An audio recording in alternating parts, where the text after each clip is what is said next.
দেখতে পাচ্ছ বন্ধুরা, চলে এসেছি আমি সেই শান্তিপুর হরিপুর অঞ্চলের ব্রহ্মশাসন, যেখানে শান্তিপুরে সর্বপ্রথম জগদ্ধাত্রী পুজোর সূচনা হয়েছিল।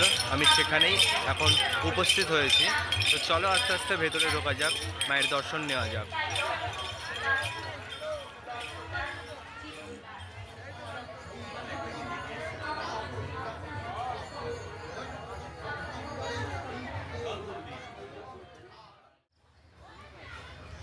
আমরা এখন যাচ্ছি পঞ্চমুণ্ডির আসন দেখতে। তো চলো পঞ্চমুণ্ডির আসনটা আমরা দেখে আসি। এটি সেই পঞ্চমুণ্ডির আসন, তোমরা দর্শন করছো।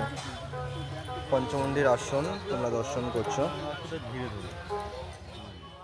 এইটাই হচ্ছে আদি পুজো, যত দেখছিস না কৃষ্ণনগর সব এটা আমরা এখানে ফার্স্ট পুজো হলো। তারপরে রাজা তো প্রতিষ্ঠা করেছে, ঘটে পুজো করেছে। আর মূর্তি পুজো এখানে ফার্স্ট হয়েছে। মূর্তি উৎপত্তি এখানে মানে তারপরে মানে আসল তো দেয়ালে উনি তো গুরুদেব চিত্রটা, সেই চিত্রটা আমি অঙ্কন করে নিয়েছি কেমন ছবিটা হয়। তারপরে উনি রাজবাড়িতে পুজো করলেন।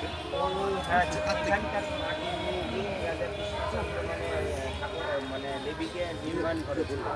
এইবার দেখ চাষাপাড়াটা কি করে এলো, বারোয়ারি ফার্স্ট বারোয়ারি। চাষাপাড়া হচ্ছে চাষাবাড়ির ওই কৃষকের, ওরা বললো আমরা একটা আলাদা করে পুজো করবো। তখন রাজা অনুমতি দিলেন। 108 ঘর ব্রাহ্মদের মধ্যে অন্যতম চন্দ্রচূড় তর্কচূড়ামণি। তিনি ভাগীরথীর তীরে পঞ্চমুণ্ডির আসনে বসে তন্ত্র সাধনা করতেন। কথিত আছে 1763 সালে নদিয়ারাজ কৃষ্ণচন্দ্র রায়ের হাত ধরে কৃষ্ণনগর রাজবাড়িতে প্রথম দেবী জগদ্ধাত্রীর পুজোর সূচনা হলেও দেবীর কোনো নির্দিষ্ট রূপ, পূজার পদ্ধতি বা মন্ত্র জানা ছিল না। গিরিশচন্দ্রের অনুরোধে তখন চন্দ্রচূড় তর্কচূড়ামণি সাধনার মাধ্যমে সিদ্ধি লাভ করে দেবী জগদ্ধাত্রীর রূপের সন্ধান এবং পুজোর জন্য প্রয়োজনীয় পদ্ধতি এবং মন্ত্রের অন্বেষণ করেন। তাই বাংলা জুড়ে আজ দেবী জগদ্ধাত্রী আরাধনার যে বিপুল সমারোহ, তার শিকড় এই ব্রহ্মশাসনেই।